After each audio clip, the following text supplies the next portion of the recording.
Now another short-term and long-term solution is a technique which was given by a man who lived 300 years before Christ. His name was Patanjali, who lived in India.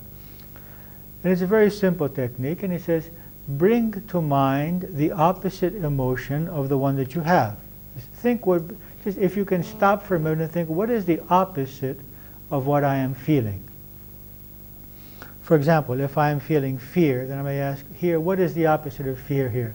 It could be courage, it could be faith, it could be love, it could be peace, it could be understanding.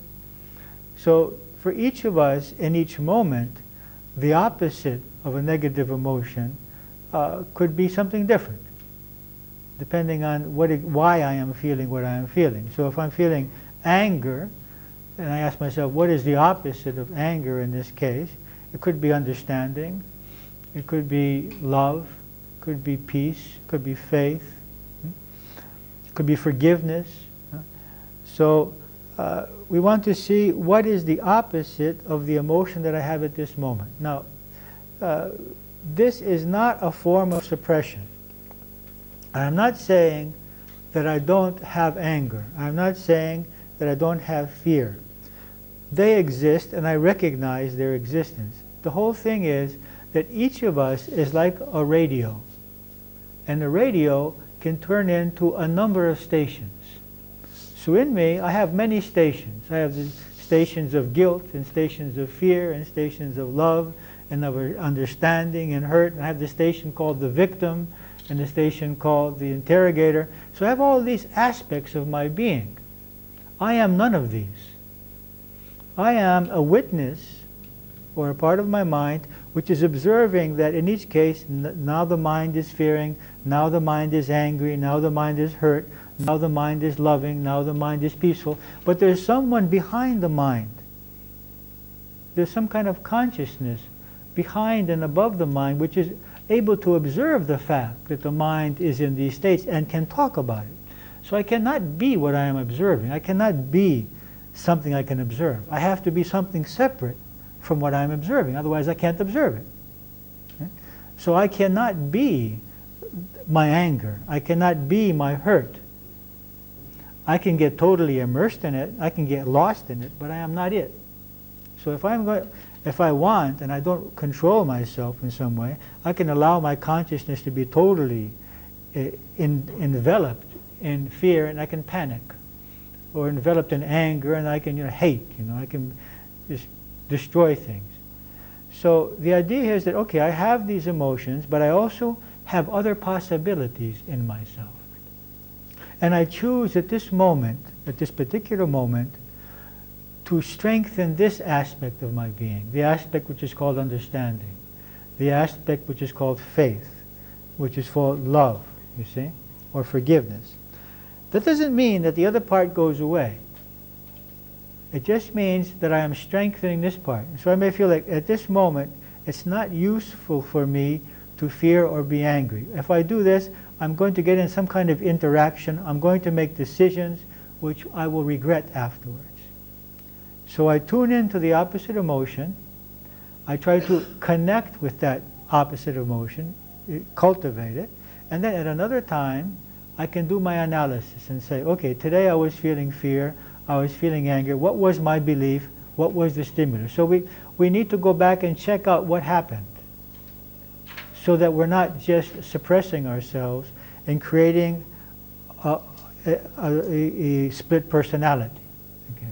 Because it's easy to create a split personality in spiritual life, because we can develop these spiritual concepts and believe that we have overcome a lot of things, and then there can be other parts of ourselves governed by the inner child, which we'll talk about in a further session, which are still controlled by our feelings as children.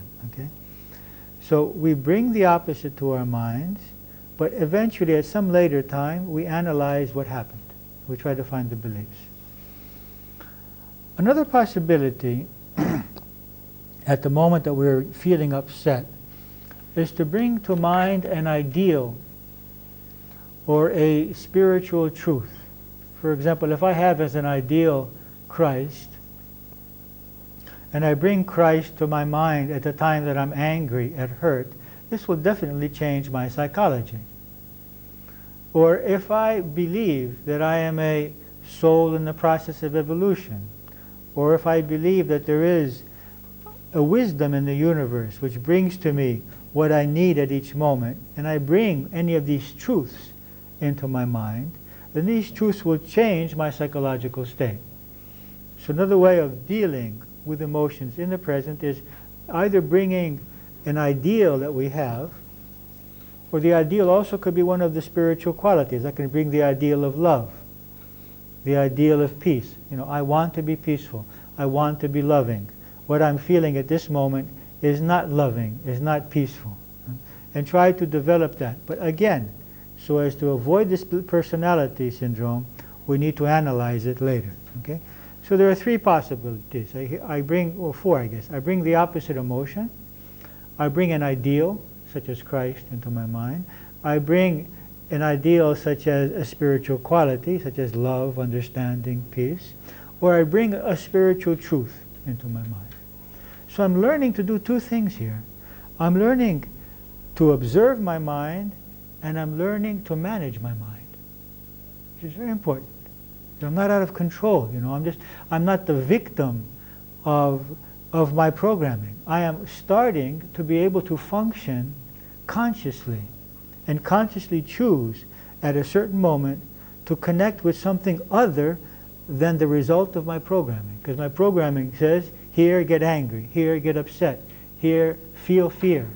This is what our programming is doing, you see. So we're learning to be the witness and to decide that I don't want this emotional state, and to bring into the mind something which will help me move away from that.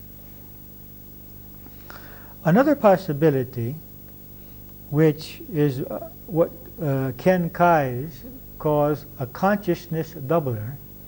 Ken Kais, which we will be talking about later, is a man who is paralyzed both legs and both arms. He is totally unable to function by himself. He has to be fed, he has to be helped to go to the bathroom. And he has written over 15 books on happiness. And he is the coordinator, or the creator of the coordinator, of what's called the 12 Pathways to Higher Consciousness. And he says that you can be totally happy because life gives you exactly what you need to be happy. And he is happy even though he is unable to use his arms or his legs.